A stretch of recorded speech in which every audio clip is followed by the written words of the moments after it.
अगर लाडली बहन ऐसे ही चलती रही तो शायद मुख्यमंत्री साहब को सरकारी बस के अंदर घूमने का नौबत आ जाएगी कि उनकी गाड़ी में पेट्रोल डालने के तक के लिए है तो सरकार के पास पैसे नहीं रहेंगे। वो वक्त आ जाएगा कि इन्हें या तो सरकारी बस में घूमना पड़ेगा या किसी मोटरसाइकिल के ऊपर लिफ्ट मांगकर घूमना पड़ेगा, क्योंकि इनके सरकारी तिजोरी जो है वो पूरी तरीके से खाली हो जाने वाली है। ये जो लाड़ और प्यार मोहब्बत अपनी जताई जा रही है अपने बहनों से, ये सिर्फ इलेक्शन के हद तक है। इलेक्शन खत्म और सारा लाड़ खत्म हो जाने वाला है।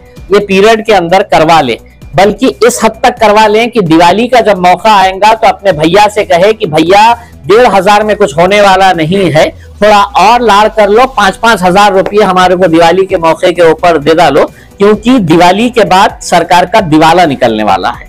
नहीं, मैं नहीं मानता। अभी बदत है भाई, अभी बदत है।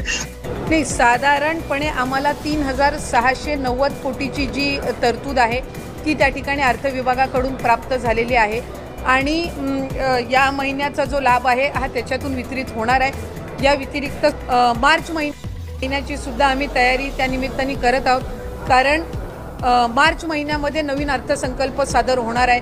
फेब्रुवारी महिन्याचं नियोजन सुद्धा आम्ही त्या पद्धतीनं करत आहोत आणि अर्थसंकल्प सादर झाल्यानंतर त्यावेळेला सुद्धा प्रत्येक महिन्यामध्ये कुठेही खंड पडता कामा नये या पद्धतीची आम्ही उपाययोजना विभाग म्हणून घेत आहोत। पोचला होता, काही तक्रारी आमच्याकडे प्राप्त झाल्या, काहींनी स्वतःहून सुद्धा त्यांचा जो लाभ आहे त्यांना उत्पन्नामध्ये वाढ झाली आहे किंवा कुठे ड्युप्लिकेशन झालेलं आहे, त्यांनी दुबार भरलेला आहे किंवा एका योजनेचा लाभ घेतलेला आहे ते त्यांना 2-3 महिन्याच्या कालावधीमध्ये जाणवलेला आहे। कारण बऱ्याचशा वेळेला जो या योजनेचा लाभ आहे तो 3 महिन्याचा एकत्र सुद्धा आम्ही वितरित केलेला आहे दिवाळीच्या पार्श्वभूमीवर, त्याच्यामुळे त्यावेळेला त्यांच्या लक्षात आलेलं आहे।